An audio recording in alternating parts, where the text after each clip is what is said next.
tahu berapa partai sih yang hari ini established di negara kita, dan boleh dong sharing ada berapa aja sih politisi dari masing-masing partai yang layak ketahui begitu. Oke, mungkin mulai dari atas lu ya, Lai. Sampai ketemu kawan-kawan di diskusi bincang politik dan nalar selanjutnya dengan bintang tamu lainnya, di mana kita membicarakan politik dengan generasi muda dengan ala obrolan warung kopi. Saya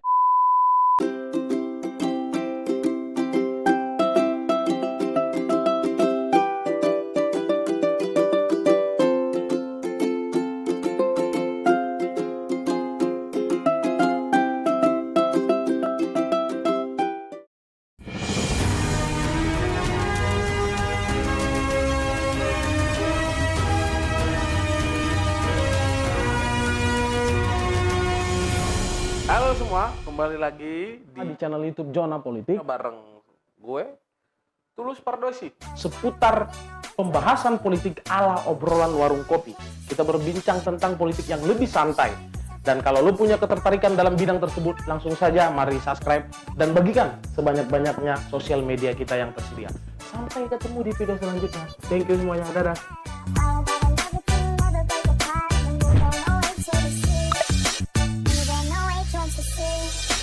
Pasca kemerdekaan. Bahkan untuk era reformasi juga penggeraknya itu pemuda lah, dan pada umumnya adalah mahasiswa. Jadi menurut saya di era yang sekarang serba milenial dan digital ini, menurut saya sangat penting mengetahui dan memahami unsur-unsur politik agar nantinya kita bisa membangun negara ini lewat cara pengawasan maupun terjun langsung ke dunia politik lah. Mungkin begitu. Oke. Tadi di awal sudah menyebutkan top of mind-nya adalah kekuasaan dan pengetahuan, terus juga sudah mendefinisikan politik serta Lainiko berpandangan ternyata anak muda itu sangat penting melek terhadap politik, karena bagaimanapun sejarah kita mencatat banyak peran-peran pemuda begitu ya. Benar. Nah, ada satu kutipan lah, atau ada satu semacam kutipan yang sangat terkenal di dalam dunia politik, yaitu saya coba sampaikan begitu: negara akan hancur pada saat banyak orang memilih diam. Nah, bagaimana Lainiko memaknai kutipan tersebut? Apa yang bisa Lai maknai dari kutipan itu? Menurut saya negara akan hancur karena diam, mungkin ada dua aspek lah ya. Pertama, dia diam karena apatis, dan kedua diam karena tidak tahu atau bahkan tidak mencari tahu. Menurut saya kenapa dia sampai terjadi kerusakan dalam suatu negara karena diam, itu karena itu tadi lah, kekuasaan menjadi absolut lah, karena tidak ada pengawasan. Dan bahkan tidak ada pembelajaran terhadap pembaharuan dalam negara tersebut. Mungkin itulah. Oke, berarti secara tidak langsung Lainiko sepakat terhadap kutipan itu ya? Pada dasarnya sepakat lah melalui pendekatan tadi kan. Karena kalau kita lihat hari ini justru masyarakat sangat terbelenggu lah ya. Dia ingin mengkritisi negara tapi terbelenggu dengan faktor ekonomi dan kesehatan. Nah mungkin ini menjadi suatu angin segar lah untuk mahasiswa yang hidup di era digital gitu kan. Sudah bisa mengawasi dan mengkritisi negara melalui era digital. Mungkin itu sedikit dari saya. Oke. Dari tadi kita sudah kurang lebih 4 atau 5 pertanyaan yang saya tanyakan, tapi saya belum mendengar kata partai politik. Padahal kan kalau anak muda atau generasi saat ini bicara politik, maka kata yang paling diingat mungkin partai politik atau politisi. Nah, pertanyaan selanjutnya berhubungan dengan itu, Le. Saya pengen tahu sih, Lainiko ini ada tahu berapa partai sih yang hari ini established di negara kita, dan boleh dong sharing ada berapa aja sih politisi dari masing-masing partai yang layak ketahui begitu. Oke. Mungkin mulai dari atas lu ya, Le. Partai pemenang pemilu, mungkin di PDIP lah ya. Karena di situ kan kita tahu kan, PDIP itu sangat kental dengan Terah Soekarno. Ada juga di situ Bang Adian Apitupulu, mungkin sosok aktivis yang menjadi idola banyak kalangan gitu kan. Kedua mungkin kalau kita lihat ada aktivis yang juga terjun ke dalam dunia politik gitu kan. Ada Budiman Sujatmoko situ lah ya. Nah, yang kedua mungkin kita bisa lihat Partai Golkar lah ya. Karena di situ ada Airlangga Hartarto, yang sekarang Menteri Ekonomi. Kemudian ketiga ada juga dari Partai Gerindra, Gerakan Indonesia Raya, yang kemarin sempat presiden dan wakil presiden yang sekarang menjadi menteri. Kemudian kita lihat lagi ada PBB, Persatuan Bulan Bintang. Itu ada aktor hukum juga Bang Yusril Iza Mahendra yang kemarin menjadi kuasa hukum dari tim pemenangan Jokowi Ma'ruf. Kemudian ada lagi kita lihat dari Partai Hanura gitu kan. saya lupa namanya, tapi Usman gitu lah yang kemudian Usman sekarang Sabtaodang. kita lihat iya itu dia. Yang kemarin sempat dijabat juga oleh Wiranto gitu kan, sebelum beliau. Kemudian kita lihat ada juga partai PKPI yang dijabat oleh Dias Hendro Priyono. Beliau itu kan salah satu staf khusus presiden bidang milenial. Dan sekarang saya kurang tahu mengamati beliau sekarang di mana, tapi sering muncul di beberapa kali di TV itu. Kemudian partai baru yang menjadi suatu partai yang cukup kuat, Nasdem lah. Di situ kan kita lihat kalau Nasdem ini kan underground itu banyak kali lah. Hingga ke lini masyarakat gitu kan. Bahkan dulu kita melihat di pemilu 2019 dan 2014 itu ada 2 channel televisi yang berbeda. Satu menayangkan kemenangan dari Jokowi dan Yusuf Kala, dan satu lagi menayangkan kemenangan dari Prabowo dan Anies. Prabowo dengan Hatta Rajasa. Nah, kita menarik lihat di sini, Nasdem akhirnya terjun ke dunia politik juga. Kemudian mungkin salah satu partai mungkin marsnya sudah tidak asing telinga kita, Partai Perindo, Haritanu Sudibjo. Kemudian masih banyak sih sebenarnya partai-partai lain seperti Partai PKB, Muhaimin Iskandar yang kemarin juga sempat menongol karena terjun juga dalam dunia politik. Kemudian ada partai-partai lainnya lah ya. Kemudian mungkin Partai PKS saya lupa namanya, tapi saya ingat betul ketika beliau berpelukan dengan Ketua Umum Nasdem Surya Paloh dan ketika diungkit oleh Jokowi di Harla Partai Nasdem. Kemudian masih banyak sih lah partai-partai kecil kan. Iya, overall saya bisa dapat bahwasanya Niko ini sangat setidak-tidaknya memberikan perhatian begitu, karena partai-partai yang tidak lolos parlemen threshold aja tadi disampaikan kan begitu, ada PKPI, PBB juga kan tidak lolos dari parlemen threshold itu juga tersampaikan kan begitu. Mungkin masyarakat kalau awam kan taunya hanya partai-partai yang ada di parlemen begitu. Nah, iya benar. Secara keseluruhan saya harus apresiasi lah pengetahuan terhadap partai itu. Artinya kita bisa melihat bagaimana Bung Rico Renaldi ini tidak apatis terhadap politik, karena setidaknya dia mengetahui apa yang ada di lingkungannya begitu. Nah, pertanyaan selanjutnya lah ya, kita ini akan masuk ke 2 kata. Nanti saya sebutkan 2 kata, nanti lah pilih. Misalnya hitam atau putih, lah boleh pilih hitam. Nanti di akhir dijelasin tuh. Oke, siap. Kita mulai dari kata yang pertama. Menggunakan hak suara atau golput? Hak suara lah. Oke. Yang kedua, masa Orde Baru atau pasca reformasi?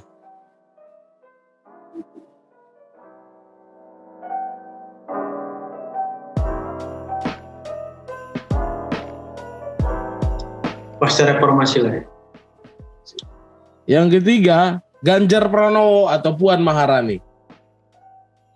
Ganjar Pranowo lah ya. Ganjar Pranowo. Dan yang terakhir ini lah. Yang terakhir lah. Nasionalis atau religius? Nasionalis lah. Nasionalis. Oke. Nanti kita akan elaborasi itu di akhir. Tapi kita masuk ke sesi selanjutnya ini lah ya. Dimana nanti saya akan coba bukakan beberapa foto lah ya. Nanti Lai coba kasih keterangan terhadap foto itu. Apa sih yang Lai ketahui dari foto yang akan saya tampilkan nanti? Ini saya coba tampilkan dari foto yang pertama. Ini. Boleh. Sudah muncul ya? Oke lah. Muncul lah. Boleh tolong sampaikan apa yang Lai ketahui tentang foto yang saya tampilkan ini? Oh, ini peristiwa ini kayaknya kalau nggak salah tolong direvisi lah, peristiwa G13 PKI lah, Lubang Buaya bukan? Ya, terus? Ini pahlawan-pahlawan revolusi lah. Betul. Dan kemarin kalau nggak salah yang sempat terselamatkan dan jadi saksi hidupnya itu Aha Nasution kalau nggak salah ya. Bener nggak lah? Aha Nasution. Yuk. Nah, G13 PKI ini jenderal-jenderal yang ditembak di kediamannya, ada yang sambil berdoa, ada yang tembak mati, kemudian dikubur di Lubang Buaya lah. Dan itu ada gerwani-gerwani kalau nggak salah, menari-nari di film-film itu kan kalau kita lihat. Dan ini suatu hal yang mungkin harus dipahami gitu. Meskipun pada dasarnya kita lihat bahwa di dunia pendidikan ini sangat dibuat abu-abu lah. Jadi karena mereka tidak melihat pada dasarnya bahwa komunis itu atau sosialis dibawa oleh ajaran Tan Malaka dan beberapa tokoh gitu. Tapi yang melakukan penembakan dan pembumihangusan terhadap jenderal-jenderal revolusioner ini adalah kan kelompok musuh dan Den Aidid, dan itu membelok dari ajaran Tan Malaka. Nah, mungkin itu belum disebutkan di sejarahnya. Jadi seolah-olah kita hari ini menganggap bahwa pengajaran-pengajaran komunis yang dibawa oleh, mungkin dianut juga oleh Soekarno itu justru itu adalah hal yang berbau pemberontakan. Pada dasarnya komunis itu bertentangan dengan Soekarno, karena pada saat itu Soekarno kan berada di Partai Nasional Indonesia lah ya, atau PNI gitu. Oke, cukup luas sekali, bahkan sampai menjelaskan ke hal-hal yang tidak dibahas ya, luar biasa. Oke, mari kita masuk ke foto selanjutnya lah ya. Ini apa yang Le bisa jelaskan terkait foto ini? Oh, ini foto ketika perebutan tahta Le, ketika era Orde Baru lengser, ketika Soeharto mengumumkan pengunduran dirinya di Istana Kepresidenan tanpa melakukan pengumuman di gedung MPR Le. Ini kalau nggak salah kejadian di Senayan, pendudukan mahasiswa Le, dan diinisiasi oleh Forum Kota, bentukan Adena Pitupulu Le. Oke, luar biasa ya, ternyata kita dapat banyak sekali ilmu ini dari seorang Rico Rinaldi ini, karena hampir segala yang saya tampilkan dan saya tanyakan itu dijelaskan dengan begitu begitu jelas dan komprehensif begitu. Nah, Le, tadi kan saya nanya, terus saya menjawab, terus saya juga udah pilih 2 kata tadi, terus juga sudah menjelaskan gambar. Saya mau coba elaborasi Le dari pertanyaan pertama tadi saat saya tanyakan menggunakan hak suara atau golput. Le Niko tadi menjawab menggunakan hak suara. Kenapa Le lebih memilih untuk menggunakan hak suara? Padahal kan banyak orang bilang percuma kita milih, toh pada akhirnya perubahan itu juga tidak terjadi. Gimana Le Niko menjelaskannya? Sebenarnya kalau kita ambil dari sisi demokrasi ya, Le, kita melihat bahwa memilih dan tidak memilih itu adalah hak individu dari warga negara. Namun dalam hal ini saya memilih untuk menggunakan hak suara saya karena saya melihat Le, bahwa ketika kita sudah mengetahui rumusan-rumusan bahkan kebijakan apa yang akan diambil, dan kita melihat track record apa yang dibawa oleh calon yang mencalonkan diri di daerah pemilihan kita, itu sudah selayaknya dan sudah sewajibnya kita mencoba menyalurkan hak suara kita, walaupun mungkin satu suara tersebut belum terlalu berpengaruh mungkin sudut pandang sebagian orang. Tapi pada dasarnya kalau itu hal yang berbau terhadap pemilihan eksekutif, justru 50% plus 1 itu adalah hal yang sangat urgensi. Ya, namun belakangan mungkin sikap apatis masyarakat ini disebabkan oleh beberapa indikator. Mungkin dari sisi penerapan kebijakan pasca terpilih, kemudian pemerintah yang kurang responsif, dan kemudian adanya money politik, kemudian ada unsur SARA, dan berbagai hal yang mungkin membuat masyarakat jenuh dengan konsultasi politik 5 tahun ini yang sekedar formalitas tanpa ada sumbangsi terhadap pertumbuhan dan kesejahteraan masyarakat. Tapi pada dasarnya saya tetap memilih Le. Oke, sebenarnya saya juga mengakui ada beberapa kekecewaan masyarakat terhadap sistem yang berakibat menjadi masyarakat apolitis begitu. Tapi Le Niko tetap memilih untuk menggunakan hak suaranya begitu. Betul. Karena itu menurut Le Niko bisa untuk mengurangi kemungkinan kejadian buruk akan lebih terjadi begitu ya. Benar Le. Nah, ini ada selanjutnya tadi masa Orde Baru atau pasca reformasi. Le milih pasca reformasi. Kenapa? Boleh tolong dijelasin Le?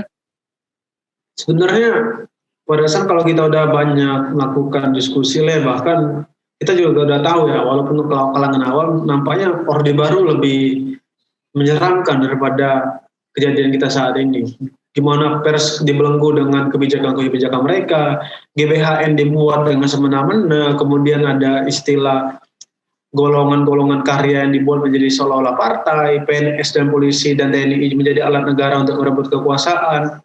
Dan tentunya adalah kita kenal bahwa pemimpin di Orde Baru tersebut justru menjadi pemimpin yang tanpa batas dan berdampak juga pada hutang Indonesia yang melilit, kebijakan Freeport dan berbagai hal.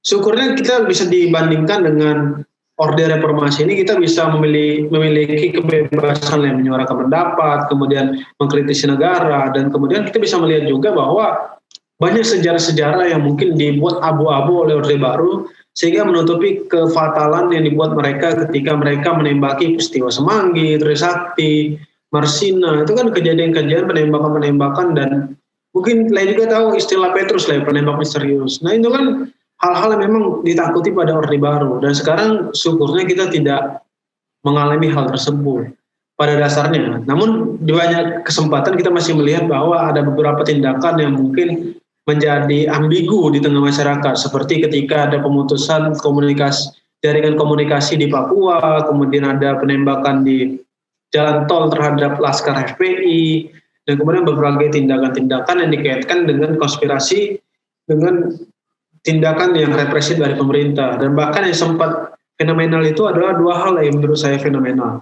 Pertama, ketika ada ancaman impeachment Presiden Jokowi di era COVID-19 ketika ada diskusi di UGM yang diisi oleh Prof.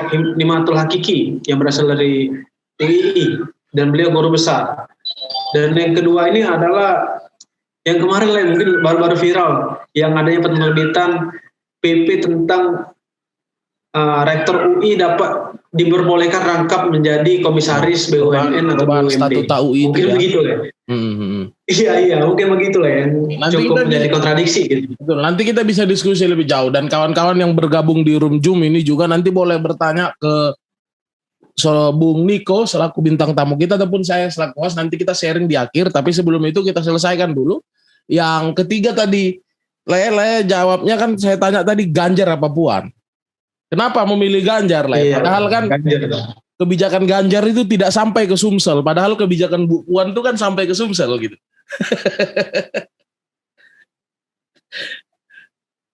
Oke. Baik, Le.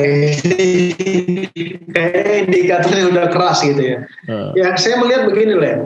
Kita bicara Puan Maharani saat ini menjadi Ketua DPR RI dan Ganjar Pranowo yang sekarang menjadi Gubernur Jawa Tengah, saya melihat bahwa Jawa Tengah atau Jawa Timur itu, Le? Jawa Timur kayaknya. Ganjar Jateng. Oh, Jateng ya.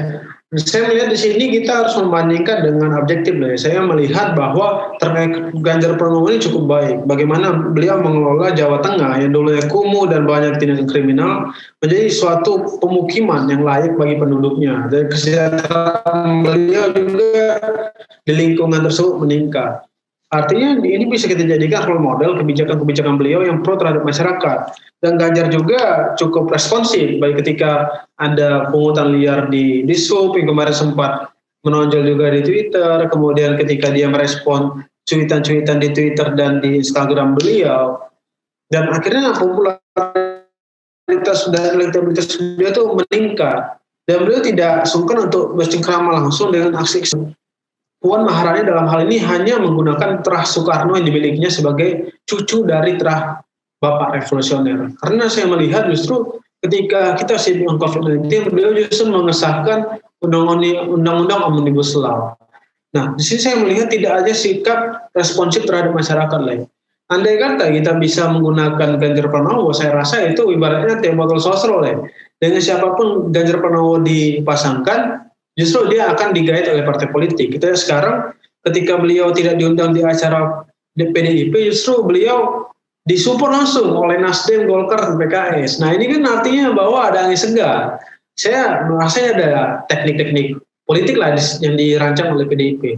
Lain hal dengan Puan Maharani. Menurut saya meskipun beliau digenjot terus di media-media massa, banner dan baliho dipajang di mana-mana, saya melihat bahwa Puan Maharani itu elektabilitasnya tidak naik lah. Artinya beliau tuh nampak seperti kartu mati. Kita perlu ingat juga lah ya, ketika Megawati hendak mencalonkan presiden pada 2014, namun menunjukkan elektabilitas dari Jokowi itu meningkat. Artinya bahwa nampaknya ini ada skenario lagi lah ya. Mungkin itu bisa kita bahas nanti lah ya. Mungkin begitu lah ya. Menarik sekali tadi ya, tidak hanya mengkomparasikan Ganjar dan Ibu Puan pada penjelasannya tadi, bahkan sampai berbicara proyeksi 2024 tipis-tipis begitu. Kita ke yang kelima lah. Lain tadi saya tanyakan nasionalis atau religius, lain menjawab nasionalis. Why? Padahal kan kita seharusnya sebagai warga negara yang mengakui Pancasila, ketuhanan yang Maha Esa, seharusnya lebih religius begitu. Silakan lah. Oke, pertanyaannya mengapa kita memilih nasionalis dan religius? Mungkin itu juga salah satu pertanyaan yang ada di tes TWK KPK ya, yang melihat Al-Quran atau Pancasila. Nah, saya melihat di sini lah ya, kita cermati bersama gitu kan. Baik agama, contoh kita bicara agama itu sangat mencerminkan konsep tirani lah. mungkin kita juga mungkin untuk menurut ajaran Kristen atau Katolik kita melihat bahwa tirani itu terjadi. Bahkan pada abad ke-8 itu terjadi bahwa tirani itu turun lagi ke bawah, bahwa pendeta menguasai negara dan gereja. Nah, nyatanya apa lagi? Nasionalis tidak terbentuk. Ketika nasionalis kita pilih, artinya kita telah mencerminkan bahwa telah terjadi wujud demokrasi. Demokrasi kan mencerminkan kebebasan lah. Kebebasan yang terbatas dengan hak individu orang lain. Artinya ketika kita sudah memiliki jiwa nasionalis, kita juga mencerminkan religius tanpa menyinggung religius itu sebagai tirani. Nah, hari ini kita lihat bahwa konflik-konflik mengenai dengan sikap-sikap radikalisme cukup dapat kita bendung. Artinya bahwa nasionalis di tengah masyarakat itu meningkat lagi.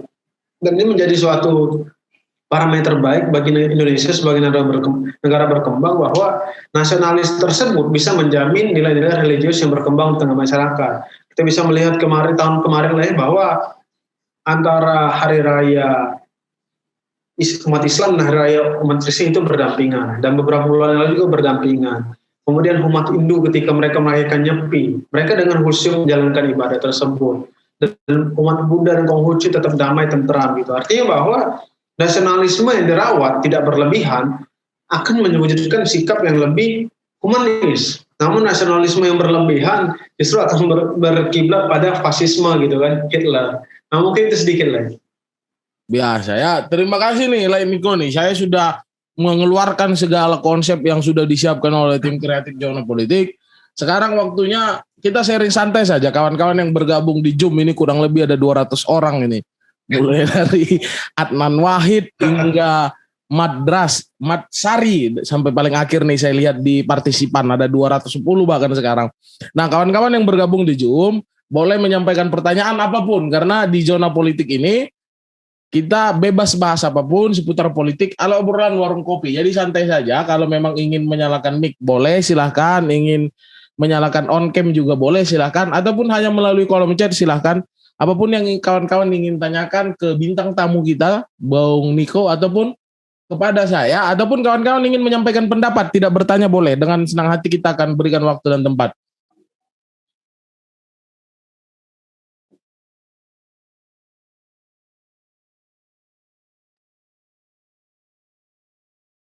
Ada?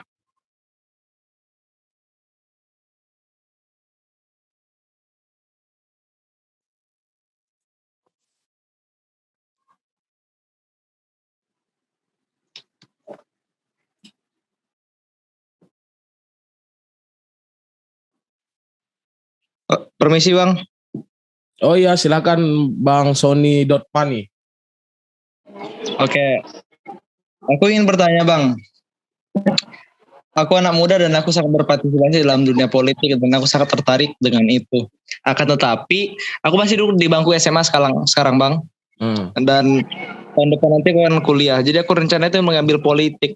Tetapi keluarga aku itu tidak menginginkan seperti itu. Karena di politik itu adalah suatu hal yang haram dan tidak boleh generasi muda untuk berbaru ke sana Bang. Seperti itu. Nah, jadi ketika saya menjelaskan ke orang tua saya bahwasanya politik tidak semuanya seperti itu, ada yang baik, ada yang jahat, mereka tidak percaya dengan itu. Nah, jadi kebebasan saya berpendapat pun di rumah itu dibatasi dengan statement yang seperti itu, bahwasanya politik itu jahat dan kamu jangan ke sana, seperti itu Bang. Kira-kira gimana Bang? Apa yang harus saya lakukan untuk menanggapi orang tua saya itu? Oke. Terima kasih saudara Sony Pani ya, ini seorang siswa SMA yang sangat luar biasa begitu. Beliau mengajukan pertanyaan yang sangat berapi-api. Nah, kawan-kawan yang bergabung di sini, sebelum saya lempar ke bintang tamu Niko atau nanti saya mungkin menambahkan sedikit, ada nggak yang coba mau bantu jawab kegelisahan saudara kita Sony Pani ini? Jadi kita di sini ya memang benar-benar ngobrol aja, jadi tidak melulu Lai Niko yang akan nanti menjawab. Tapi kawan-kawan pun kalau ingin memberikan masukan, karena di sini juga ada bergabung ini CEO dari Zona Milenial ini, Hasan ini. Jadi di Zona Milenial itu dia biasa bahas-bahas begitu, kegelisahan anak muda terkait kuliah, karir. Tapi ada yang mau bantu jawab nggak kawan-kawan yang lain nih? Sebelum saya kasih kesempatan ke Lai Niko. Baik, izin masuk Bang. Silakan Bang, silakan. Wah, luar biasa. Baik, sebelumnya terima kasih atas waktunya. Di sini saya ingin mencoba untuk ngobrol lah. Di sini ada Bung Niko Huta Barat. Sangat luar biasa. Beliau ini salah satu senior saya di organisasi luar. Dan memang tidak bisa dipungkiri bahwasanya pengetahuan beliau ini luar biasa. Kembali ke laptop, saya ingin mungkin ingin menyikapi ataupun berpendapat dari kawan siapa tadi yang bertanya itu ya, yang dari Sony Pani. Oke, jadi kebetulan background saya di sini jurusan Administrasi Negara, Fakultas Ilmu Sosial Ilmu Politik. Nah, di sini sebelum saya ingin menjawab, jadi memang saya pernah belajar dan menurut pandangan saya bahwa politik ini bukan hanya tentang kekuasaan, kawan. Jadi politik ini secara kerucutnya, secara umumnya itu suatu kendaraan untuk kita mempengaruhi orang lain, untuk kita bisa memanfaatkan maupun bekerja sama. Itu yang perlu kita ketahui. Jadi politik bukan hanya tentang kekuasaan untuk mengejar ataupun menjatuhkan untuk kita bisa menang. Itu bukan sekecil itu pandangan kita seharusnya. Itu yang pertama. Kemudian selanjutnya mengenai orang tua ya. Ini kasusnya sama seperti saya, Sony. Jadi pada intinya kita tidak bisa juga menjelaskan seperti botol yang sudah tertutup dengan rapat. Dalam artian orang tua memang terkadang kita tidak perlu menjelaskan, tetapi kita harus bertindak memang tidak perlu orang tua tahu. Nah, dalam artian seperti ini. Kalau memang itu hal baik dan positif untuk kita, jangan sampai orang tua menjadi suatu racun ataupun suatu pintu yang menutup untuk kita berkembang. Kalau memang kita ada kemauan untuk kita belajar berpolitik, seharusnya ya kita ikut diskusi seperti ini, dan ini adalah salah satu cara untuk kamu nanti bisa berkembang berpikir. Jadi saya memberikan apresiasi untuk siapa Sony sudah bisa bergabung kemudian berdiskusi kepada kami mengenai solusi bagaimana untuk orang tua.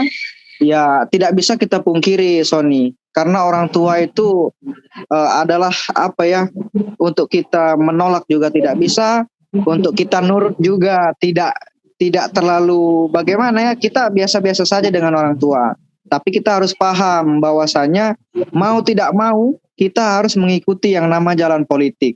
Karena politik ini adalah suatu kendaraan untuk kemakmuran, bahkan di dalam agama pun saya rasa ada politik. Ya, cuman politiknya berbeda dengan di negara seperti itu. Jadi pada intinya saya memberikan apresiasi pada Sony dan terima kasih juga untuk Bang Tulus mengadakan acara seperti ini. Jadi inilah suatu upaya untuk kita bisa berpikir secara kritis, untuk berpikir secara luas apa itu politik, dan tentu politik ini adalah suatu hal yang harus kita pelajari lebih mendalam supaya kita tidak terjerumus dan supaya kita tidak dikendalikan oleh politik, tapi kita bisa mengendarai politik dengan baik dan benar. Terima kasih, itu dari saya. Mohon maaf apabila ada kesalahan, karena saya juga lagi belajar ini.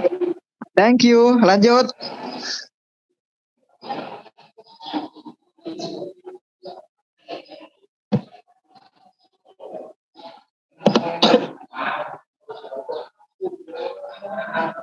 Belum on mic itu leh.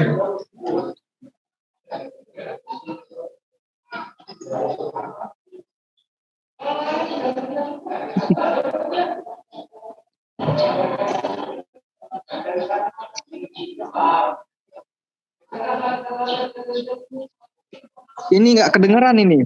Itu belum on mic, mic kita tadi leh. Oh iya. Oke, sorry. Belum on mic itu leh. Sorry, Siap. Saya dari tadi kawan-kawan pantonim ternyata ya. Oke. Itu tadi saudara Sony ya, Sony Pani. Ada tambahan sedikit dari saudara Ibga begitu berkaitan dengan masalah yang Mas Sony hadapi begitu.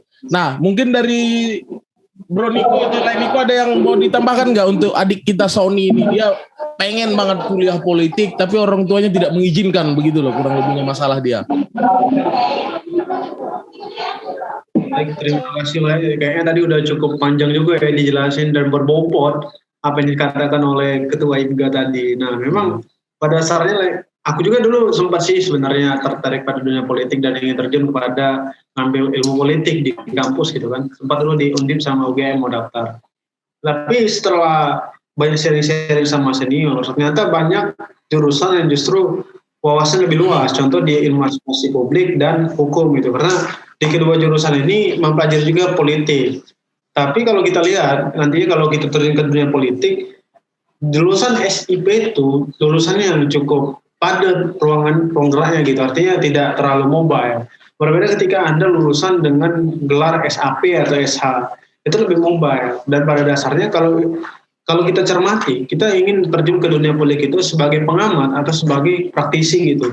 Kalau memang kita ingin jadi praktisi, saya rasa tidak terlalu urgent kalau kita akan terjun dalam ilmu politik gitu kan, tidak perlu mengambil jurusan ilmu politik. Tapi nanti kalau kita emang ingin menjadi pengamat, justru saya lihat banyak pengamat politik justru berasal dari sarjana hukum seperti Yusuf Iza Mahendra, Mahfud MD, kemudian Jimna Sidiki. Nah itu kan lulusan hukum. Dan di hukum sendiri mempelajari tentang politik itu di setiap semester. Artinya ini cukup terbuka dan cukup mobile gerak Anda nanti ketika Anda menguasai hukum dan ilmu tentang politik, ditambah lagi dengan jam terbang Anda dalam dunia organisasi dan relasi Anda nantinya. Karena nantinya relasi seperti ini yang perlu kita bentuk gitu. Kita tidak perlu terjun dalam dunia politik kampus, tapi kita bisa belajar dari praktisi-praktisinya, sharing-sharing. Jadi menurut saya, bagi kawan tadi yang bertanya, menurut saya Sony tidak perlu berputus asa, tidak perlu menyerah ketika orang tua tidak mengizinkan, dan mungkin stigma buruk politik sudah terjadi di pemikiran masyarakat pada umumnya. Dan saya maklumi, karena pada dasarnya masyarakat juga sudah sangat suram melihat adanya politik hari ini, karena dianggap sebagai politik praktis, hanya untuk kepentingan golongan. Jadi saran saya bagi Sony bisa ngambil jurusan lain, kemudian bisa belajar dan sharing-sharing dengan senior, kawan-kawan atau anak-anak yang memang menggiati dunia politik. Di YouTube, di Instagram, di Twitter itu banyak tersedia ruang-ruang diskusi-diskusi politik dan channel-channel atau akun yang menyediakan pengetahuan-pengetahuan politik. Jadi Sony, pesan saya tetap semangat, jangan berputus asa ketika orang tua tidak mensupport. Kita tetap bisa bergerak, tidak harus dalam ilmu politik, tapi dengan jurusan lain, tapi mencari kendaraan lain untuk mencari ilmu tersebut dengan wawasan lebih luas. Dan mungkin itu sedikit dari saya untuk masukan untuk saudara Sony agar nantinya tetap semangat. Terima kasih, Len. Oke, terima kasih Len Niko ya. Saya sedikit menambahkan Adinda Sony ya. Adikku Sony ini luar biasa ini. Kita harus apresiasi beliau keberanian untuk bertanya dan jarang sekali orang di tingkat SMA itu sudah tahu tujuannya begitu. Bahkan saya dulu waktu di umur Sony mungkin di kelas 2, kelas 3 SMA belum tahu begitu. Saya pengen jadi apa. Bahkan pada saat itu mungkin saya berpikir untuk jadi pembalap mungkin. Tapi begini Sony ya. Sebenarnya di konten Zona Politik yang pertama kali saya upload, saya sudah buat. Apa yang Sony alami hari ini merupakan proses politik terkecil dalam keluarga. Bagaimana Sony meyakinkan orang tua, bagaimana Sony mempengaruhi orang tua untuk percaya terhadap apa yang Sony inginkan. Nah pertanyaannya kan sulit, bahkan kebebasan saya dibungkam. Bahkan saya mau ngomong aja udah dibilang, halah udahlah, lu tahu apa sih, lu kan anak kemarin sore. Ya kita harus akui bahwasanya budaya-budaya kita di tengah keluarga itu masih banyak yang cenderung patriarki begitu kan. Yang merasa yang lebih tua, feodal lah, budaya-budaya feodal itu masih ada di dalam keluarga. Nah sebenarnya apa yang tadi saudara Ibga jelaskan di awal, menurut saya cukup membantu saudara Sony. Kalau memang orang tua tidak mengizinkan Sony kuliah politik, kenapa tidak Sony berpikir untuk mendaftar di jurusan politik namun jalur beasiswa, sehingga pada saat Sony bisa membuktikan terhadap orang tua bahwasanya Sony mampu, saya yakin orang tua mana yang tidak merestui usaha anaknya. Saat anaknya sudah berusaha dan bisa membuktikan nantinya Sony mendapat beasiswa misalnya di jurusan ilmu politik, saya rasa orang tua pasti akan mendoakan dan memberikan restu. Nah itu terkadang memang kita perlu semacam pembuktian kecil daripada kita berusaha menjelaskan begitu loh. Kalau memang menjelaskan tidak dimungkinkan, maka cara terbaiknya adalah melakukan pembuktian begitu loh. Sama seperti apa yang hari ini saya lakukan. Mungkin banyak orang yang mempertanyakan, apaan sih nggak ada diskusi, nggak jelas, nggak ada kerjaan segala macam. Tapi saya berpikir apa yang saya lakukan hari ini dengan kawan-kawan di sini, dengan kehadiran saudara Niko dan kawan-kawan peserta di sini, setidak-tidaknya kita bisa semacam sharing lah. Setidak-tidaknya kan saya senang mendengar Sony Pani bisa mencurahkan isi hatinya di sini. Jadi menurut saya begitu, Sonia, nanti coba lakukan pembuktian-pembuktian kecil yang bisa menunjukkan bahwasanya itu benar yang kamu mau sehingga kamu bisa melakukannya. Begitu kira-kira. Gimana Saudara Sony? Apakah cukup puas dari jawaban Mas Ibga, Niko, dan tadi saya menambahkan sedikit? Oke, terima kasih Bang. Terima kasih banyak. Tetap semangat Sonia, ikuti segala diskusi. Toh saya pun membuat channel Zona Politik ini, saya bukan anak politik, saya mahasiswa hukum Sony. Jadi apapun jurusannya, tidak ada tantangan untuk berpolitik. Karena mayoritas politisi kita hari ini nggak ada yang jurusan ilmu politik itu, paling kecil skalanya kalau kita hitung. Banyakan tuh biasanya anak manajemen, anak teknik, anak hukum begitu. Atau bahkan mungkin anak ilmu agama juga banyak karena dia berpolitik berdasar politik kesalehan begitu kan. Nah, itu tadi sudah menjawab sedikit pertanyaan dari Sony Pani. Mungkin ada dari kawan-kawan yang lain yang ingin menyampaikan pendapat ataupun bertanya ataupun mungkin mendebat apa yang dari tadi Mas Ibga, Mas Niko atau saya bicarakan, mungkin kawan-kawan tidak sepakat. Nah, itu tidak masalah, kita sharing santai saja. Tadi ada Ilmi tadi yang sudah sempat raise hand, namun tadi masih menjawab pertanyaan Sony. Gimana Mas Muhammad Ilmi? Apakah tadi raise hand ingin bertanya atau kepencet?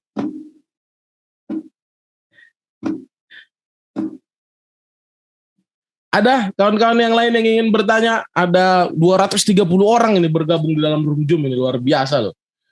Sore-sore gini harusnya nyantai-nyantai nonton YouTube malah ikut diskusi buat pusing. Ngapain kalian? Ada kawan-kawan atau mungkin dari yang lain ingin bertanya nih, nggak apa-apa, sharing aja kita di sini santai. Oh, saya lupa. Adnan Bang, bukan Ilmi. Oh ya boleh Adnan, silahkan. Mana? Adnan Wahid boleh silahkan.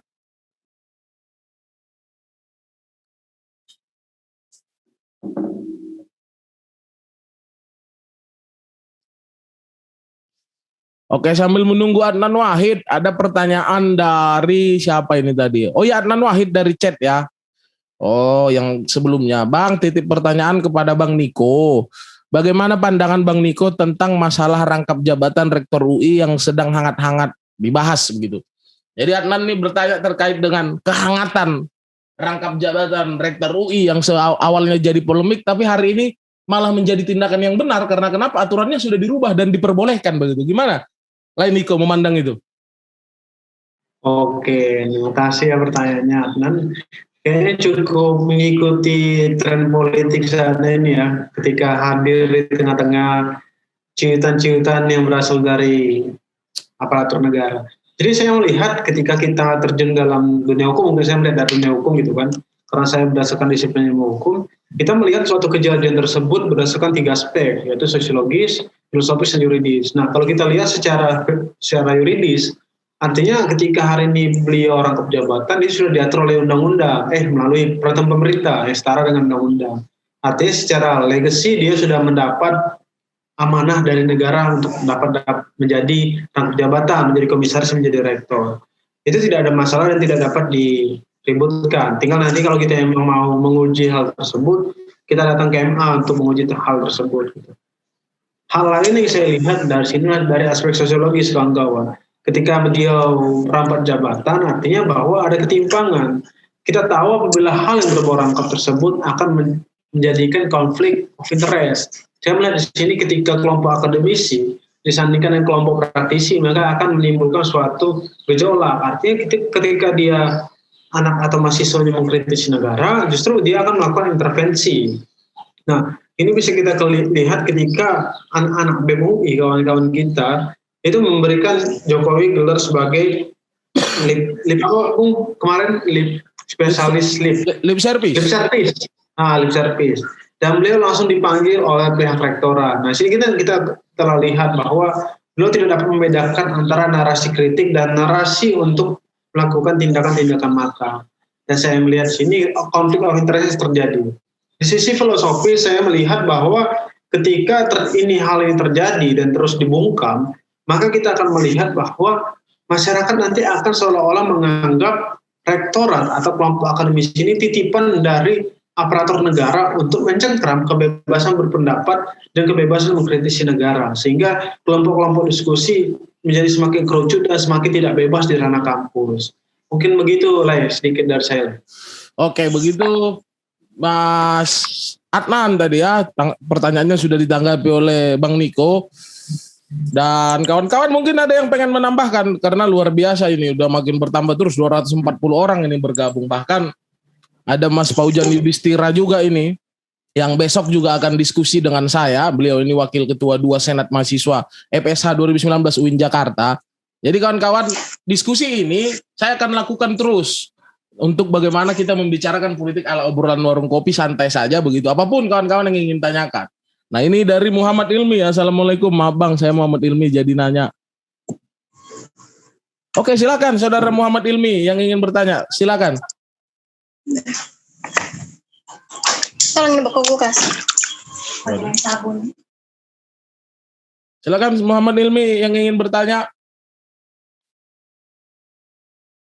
Ya intinya kalau memang masih ada pertanyaan, diskusi kita hanya akan dipotong dengan masuknya waktu beribadah atau sholat. Jadi kalau sebelum itu, kalau masih ada pertanyaan ya sok saja kawan-kawan yang ingin bertanya begitu. Ada Ilmi? Atau ingin menyampaikan pendapat? Atau bahan yang ingin kita diskusikan mungkin dari Mas Paujan juga ada. Jadi lintas wilayah ya, satu kawan kita nih Huta Barat dari Palembang, Mas Paujan dari Tanah Jawara begitu, dari Jakarta sebenarnya tapi ada di Tangerang. Kawan-kawan ada yang lain?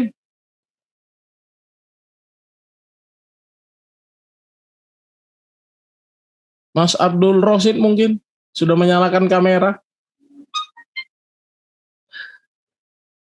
Tinggal mic-nya belum di unmute itu mic-nya. Kameranya sih udah nyala, saya udah ngelihat ketampanannya itu. Oke. Karena belum ada kawan-kawan yang bertanya, saya mau nanya ke Lainiko nih. Lainiko, beberapa hari belakangan banyak sekali organisasi-organisasi mahasiswa di tingkatan universitas atau BEM begitu yang menyampaikan kritik-kritik kerasnya terhadap pemerintahan hari ini. Mulai dipicu dengan terbitnya postingan dari kawan-kawan BEM UI yang menyebutkan Jokowi adalah lip service, diikuti lagi oleh postingan kawan-kawan BMKM UNES begitu. Dan terakhir saya lihat adalah kawan-kawan dari KM Udayana Bali yang menyampaikan Jokowi adalah sebagai the guardian of oligarch begitu. Luar biasa itu kawan-kawan mahasiswa, bahasanya bahasa-bahasa langit semua itu, saya juga kurang paham itu, the guardian of oligarch, terus the lip service begitu. Nah Mas, kalau Saudara Niko juga, karena kan Niko ini kan juga Wakil Ketua BMFH Unsri, ya boleh menyampaikan pandangannya selaku institusi ataupun mungkin secara pribadi. Apa sih, emang sebesar apa sih kegelisahan itu dirasakan oleh kawan-kawan mahasiswa hari ini terkait dengan pengelolaan kita bernegara hari ini? Silakan Mas Niko. Terima kasih. Jadi gini kawan-kawan, saya melihat ketika mahasiswa tergelar hatinya gitu kan, tidak melakukan aksi namun justru melakukan semacam digitalisasi pergerakan gitu kan, melalui hashtag, kemudian melalui infografis dan berbagai hal gitu. Itu suatu gerakan yang menunjukkan bahwa hari ini mahasiswa tergerak dengan modernisasi yang sudah ada. Saya melihat ini sebagai suatu ketakutan bernegara bagi aparatur negara yang sekarang mengemban amanah. Saya melihat ini suatu masukan bagi negara bahwa negara harus lebih cekatan, lebih objektif dan meneliti risiko yang lebih kecil gitu. Hari ini teman-teman mungkin bisa ngikutin update bahwa di Ambon teman-teman kita itu sedang melakukan aksi gitu. Aksi menuntut untuk menolak PPKM dan menurunkan Presiden Jokowi. Sebenarnya hal-hal yang berbau kekuasaan seperti Puan Maharani, Ma'ruf Amin, Presiden Jokowi, itu menurut saya beliau itu bukan diserang secara personal, tapi secara jabatan. Presiden yang diserang bukan sebagai Jokowi, tapi sebagai pemangku jabatan presiden. Jadi menurut saya ketika teman-teman mungkin sudah tergerak, saya melihat ini suatu keniscayaan bahwa era reformasi itu masih ada, meskipun terdapat berbagai intimidasi. Nah, sehingga tidak perlu khawatir dan tidak perlu takut, karena pada dasarnya mahasiswa sebagai agent of change dan agent of control.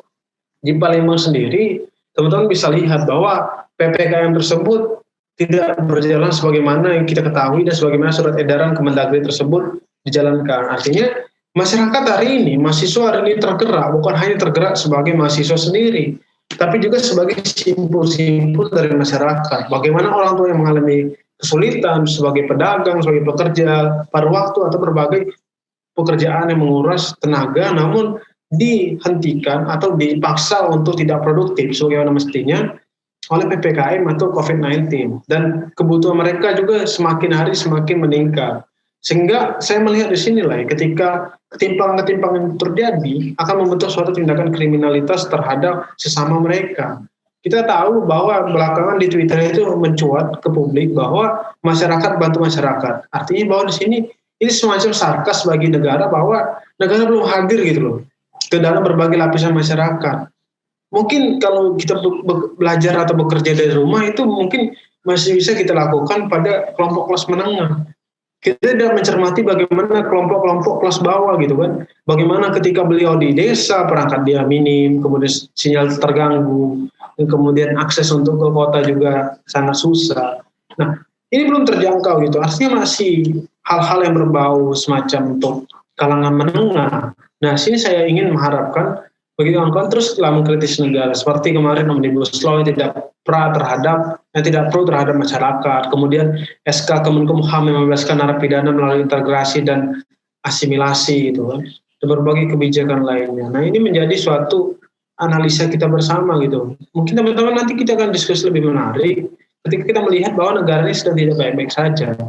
Jangan sampai nanti gejolak di tengah masyarakat ini bukan untuk menekan COVID-19, tapi meningkatkan COVID-19 melalui kluster-kluster aksi maupun konsolidasi. Mungkin sedikit lah itu saya. Terima kasih lah. Oke, terima kasih lah ya atas jawabannya. Ini ada pertanyaan dari Muhammad Ilmi, tapi sebelum masuk ke situ mungkin ada yang ingin menyampaikan pandangan tidak dari kawan-kawan sekalian menyikapi kegelisahan nyata yang saya lihat sudah ditunjukkan oleh beberapa organisasi mahasiswa di masing-masing kampus begitu. Nah, kalau kawan-kawan memandangnya seperti apa? Apakah kegelisahan itu memang organik atau mungkin by design begitu? Ada kira-kira kawan-kawan? Oke. Bang. Ya, Sony. Saya ingin menanggapi tindakan yang dari BEM UI kemarin, Bang. Jadi menurut saya merasa tidak asing lagi dengan aksi-aksi yang dilakukan oleh mahasiswa sekarang, karena menurut saya itu hanyalah sebatas bentuk penokohan. Iya. Mencari panggung dan mendapat followers tentunya. Contohnya saja seperti kasus Omnibus Law kemarin, ada beberapa BEM dari beberapa universitas, dan kemudian setelah muncul kasus ini mereka hilang. Ya. Mereka tidak lagi muncul. Mereka sibuk untuk mengendorse, mencari makan melalui satu kali aksi saja, dan kemudian hilang. Apakah yang sekarang ini seperti untuk mengkritik presiden itu adalah bentuk penokohan? Bentuk penokohan juga, Bang. Okay. Nah, itu yang saya resahkan, dan ya begitulah. Saya juga bingung, apakah saya harus bangga atau hanya menganggap itu biasa saja, Bang. Okay. Terima kasih. Luar biasa ini ya, kakak-kakak mahasiswa ini dapat kritik dari adik Sony Pani. Dan salah satu presmanya itu mungkin presma Bro Paujan itu, di mana beliau juga mendapatkan dampak dari demo RUU KPK dan KWP pada waktu itu ya. Gimana Mas Paujan? Coba dijawab dong ini adik kita ini Sony ini. Gak mau komentar. Gak mau komentar ya? Yang dimaksud tadi ya salah satu presma saya juga ya, presma Jakarta ya.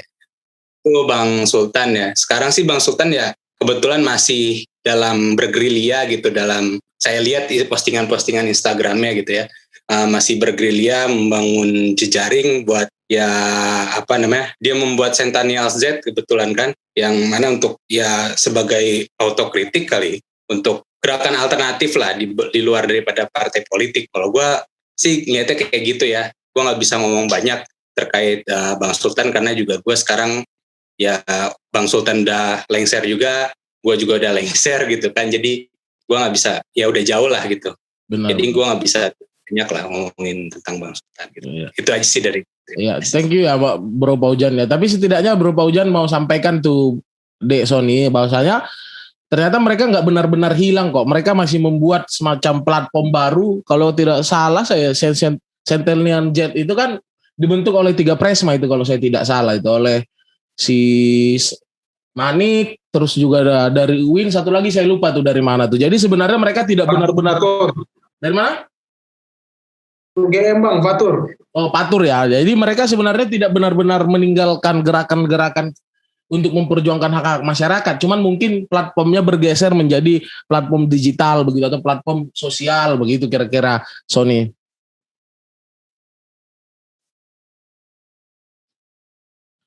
Jadi saya lanjut coba ya ke pertanyaan Muhammad Ilmi ini. Ada pertanyaan dari kolom chat. Dia bertanya begini. Jadi gini Bang, saya kan ikut dalam sebuah rapat atau musyawarah. Tetapi di situ juga ada pimpinannya. Saya boleh menyampaikan saran saya. Tetapi di situ saran saya itu hanya diabaikan. Dan saya harus mengikuti saran dari pimpinan tersebut. Nah, apakah itu sebuah musyawarah atau apa Bang? Dan bagaimana saya harus menyikapinya? Pertama begini, Mas Ilmi ya, Muhammad Ilmi, kita kurang tahu nih, antum mengikuti musyawarah di forum apa dan dalam konteks apa kan begitu. Kalau kata teman saya sih ya, kalau memang musyawarah tidak bisa dilakukan kan Muhammad Ilmi masih punya 2 tangan kan. Nah itu jangan. Oke.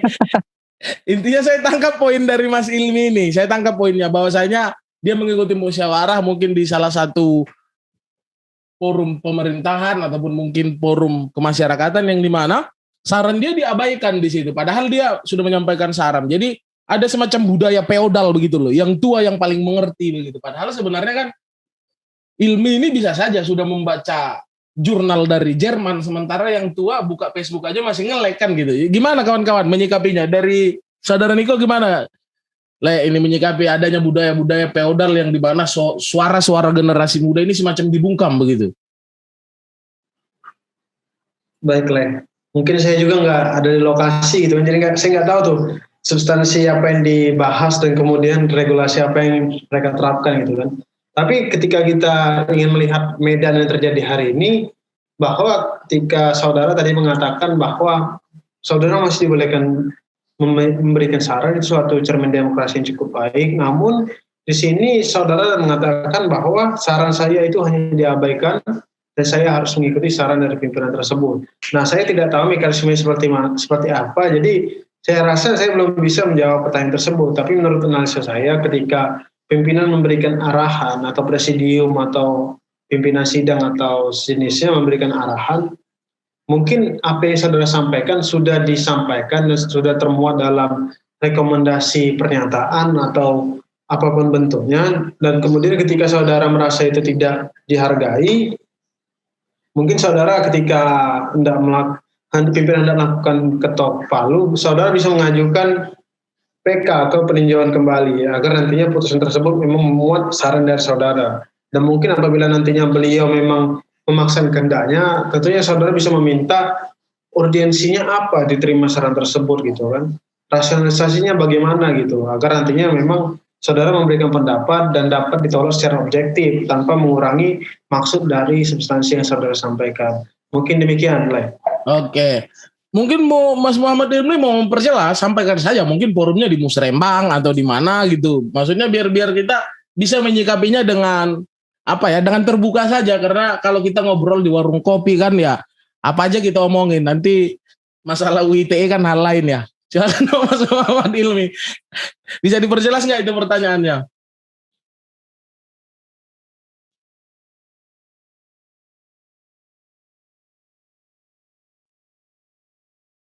Oke, sepertinya Mas Muhammad Ilmi jaringannya mungkin kurang bagus makanya belum dinyalain mic-nya. Tapi begini, benar juga kata saudara Niko tadi, kita kan nggak tahu. Misalnya saja begini, saya kasih contoh kawan-kawan. Saya membuat podcast seperti ini, membicarakan politik dengan anak-anak muda, siapapun itu, mau mahasiswa, mau pengusaha, mau dia aktivis kampus, mau bukan. Kita bicarakan politik ala obrolan warung kopi. Nah, tiba-tiba ada salah satu peserta yang memberikan saran ke saya. Coba dong nanti di sesi-sesinya bahas dalil Pitagoras katanya, menghitung sisi miring segitiga. tentu kan saran itu akan saya abaikan teman-teman. Karena kenapa ya, saya nggak ngerti bahas dalil Pitagoras sisi miring kan. Nah makanya kontekstualnya seperti apa dulu. Jadi kita juga di forum ini belajarlah untuk menyikapi dan menanggapi segala sesuatu itu biar lebih jelas begitu. Jadi karena tadi pertanyaan Muhammad Ilmi kurang spesifik dan kurang jelas, tapi intinya memang budaya-budaya feodal itu yang menganggap orang tua lah yang paling ngerti, generasi muda itu tahu apa, itu harus kita akui masih ada di beberapa tempat begitu. Kita tidak bisa menafikan itu. Itu tadi kira-kira untuk pertanyaan saudara Muhammad Ilmi, kalau memang ingin diperjelas silahkan, ataupun kawan-kawan yang lain yang ingin menyampaikan pendapat atau ingin bertanya, kita masih buka forumnya. Selagi memang saudara Niko belum mengajak kita berhenti, kita buat capek aja beliau. Ada? Boleh lanjut. Nah, ada Andika Persada, siapa ini? Rubin Jong Pereira, atau mungkin Mas Paujan, ada nggak Mas Paujan yang sedang digelisahkan untuk bisa kita sharing di sini?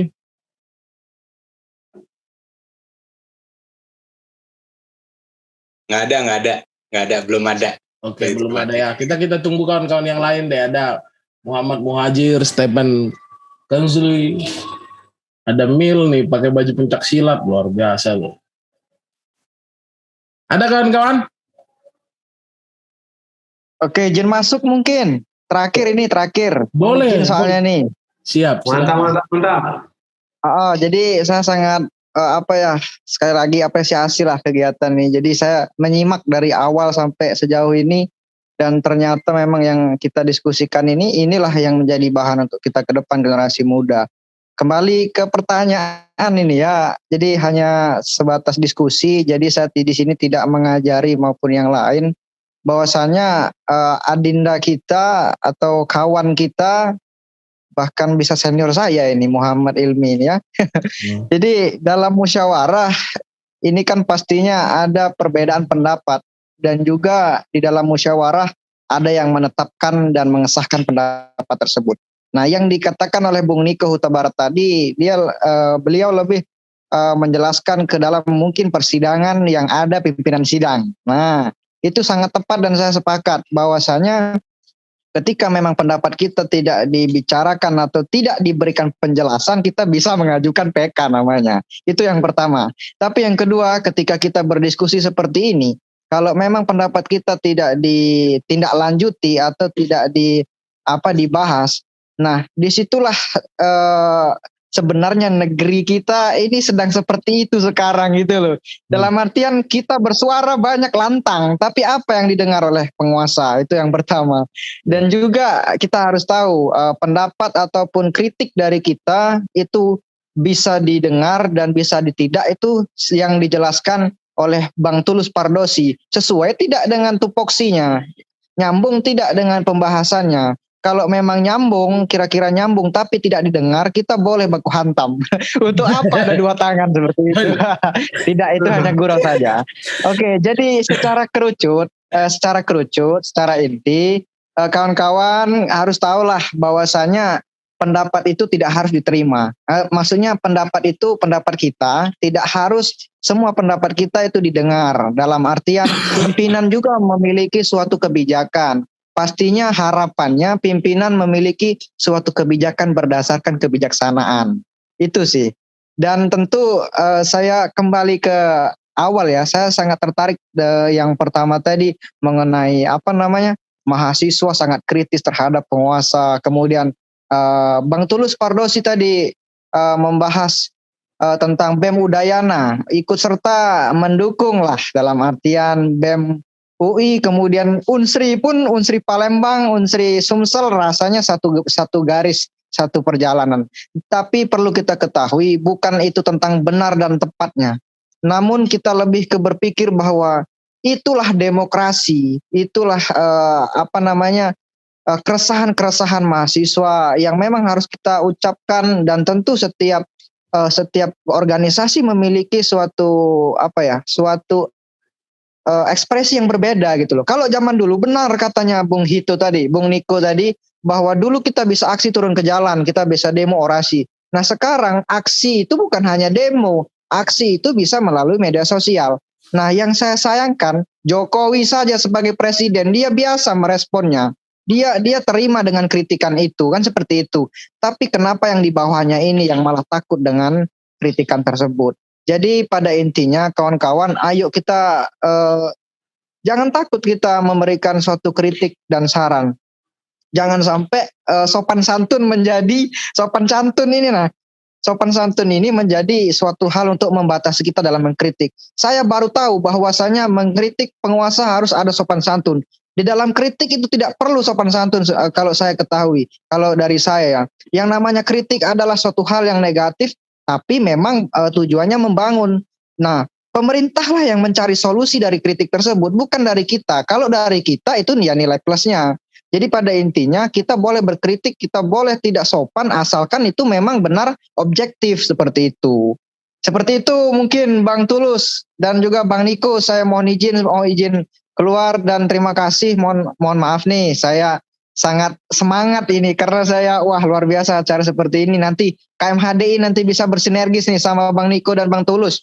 Siap. KMHDI ini jadi kita tahu lah, nanti kita saling kenalan bahwa KMHDI juga basisnya nasional sama seperti kawan-kawan yang lain. Jadi kita di mana kita ketemu kita bisa ngobrol lebih lanjut.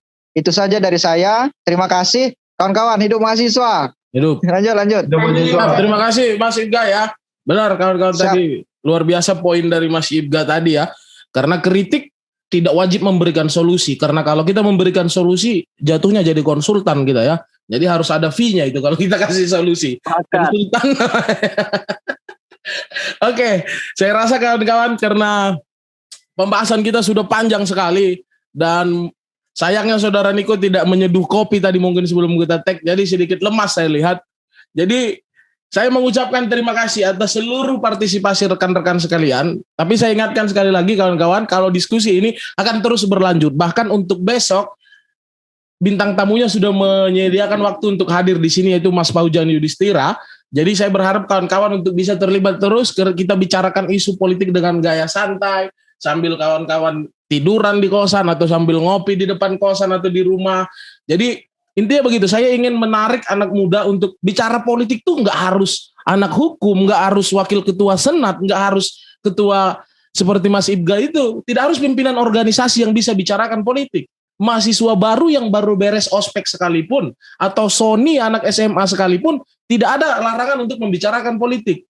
Karena sejatinya kebijakan-kebijakan yang dibuat oleh sistem hari ini tidak hanya mengenai oleh Mas Paujan, tidak hanya mengenai Niko, saya dan kawan-kawan yang lain, tapi juga termasuk Sony di dalamnya, termasuk juga kawan-kawan yang lain yang bergabung di Zoom ini, sehingga perlu kita membicarakan politik untuk tahu bagaimana nasib kisah ke depan. Namun karena kita bukan akademisi tulen begitu ya, karena kita tidak mau menyempitkan ruang diskusi ini hanya untuk mahasiswa, jadi kita bicarakannya ala obrolan warung kopi saja. Mungkin terakhir dari Saudara Niko selaku bintang tamu kita hari ini, ada closing statement yang mungkin tadi belum sempat tersampaikan. Silakan.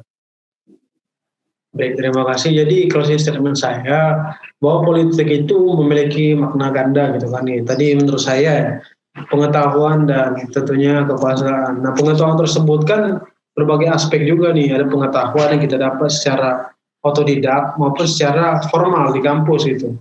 Nah, pengetahuan-pengetahuan seperti ini niscaya bisa digunakan dimanapun keadaannya gitu. Baik kita ketika melakukan kegiatan politik maupun kegiatan hal lainnya seperti organisasi maupun komunitas. Karena politik yang dalam pengetahuan ini tidak hanya berbicara mengenai kekuasaan, tapi bagaimana bisa menyamakan kedudukan dan kesejahteraan di sesama golongan gitu.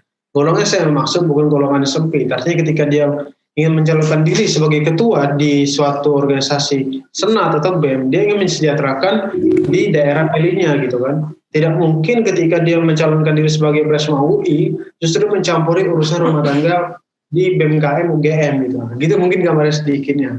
Dan ketika kita bicara mengenai kekuasaan ini memiliki dua sudut pandang. Yang pertama adalah ketika dia mempertahankan kekuasaan, apakah dia ingin tetap menjadi pengabdi atau ada kepentingan lain yang mereka tutupi dan ingin mereka capai gitu untuk pertahankan. Contoh, mereka takut kasus-kasus gelap mereka diketahui sebagai tikus-tikus kantor. Dan mungkin kedua, kekuasaan yang dimaksud sini adalah bagaimana kekuasaan yang dirintis dari masyarakat bawah dan naik ke atas untuk mempengaruhi kebijakan. Contoh kemarin ada Bang Budiman Sujatmoko dari PDIP yang juga aktivis. Dia merumuskan salah satu undang-undang, ya ini undang-undang desa yang mampu mensejahterakan penduduk di desa. Tanya kawan-kawan di sini jangan putus asa, tetap semangat, jangan kasih kendor, tetap menjalin komunikasi, tetap bersinergi dalam membangun bangsa melalui channel-channel digital baik platform IG, Twitter, Facebook, YouTube dan berbagai platform lainnya. Karena sejatinya hari ini kita diperhadapkan dengan dunia digital dan diperkuat juga dengan wabah COVID-19. Semoga dengan wabah COVID-19 ini kita tidak stop, kita tidak menjadi makhluk yang serba instan, kita juga terbentuk menjadi suatu insan yang lebih produktif, efektif, dan tentunya bersinergis dengan berbagai lapisan. Sekian dari saya, wabillahi taufiq wal hidayah, wassalamualaikum warahmatullahi wabarakatuh. Shalom. Terima kasih, Bung. Oke, siap. Terima kasih Bung Niko. Saya Tulus Pardosi selaku host kali ini sekaligus CEO Zona Milenial mengucapkan terima kasih banyak kepada Saudara Niko Renaldi Huta Barat dari Wakil Gubernur Fakultas Hukum Unsri 2 dan terima kasih atas waktunya, pemikirannya dan kawan-kawan yang bergabung di Zoom meeting yang tidak bisa saya sebutkan satu persatu. Saya mengucapkan terima kasih banyak atas partisipasinya yang sudah bertanya, yang sudah berpendapat ataupun sekedar mendengarkan. Sampai ketemu kawan-kawan di diskusi, bincang politik dan nalar selanjutnya dengan bintang tamu lainnya di mana kita membicarakan politik dengan generasi muda dengan ala obrolan warung kopi. Saya Tulus Pardosi pamit undur diri. Sampai ketemu di video selanjutnya. Wabillahi taufiq wal hidayah. Wassalamualaikum warahmatullahi wabarakatuh. Shalom. Om Swastiastu. Namo Buddhaya. Salam kebajikan. Terima kasih semuanya.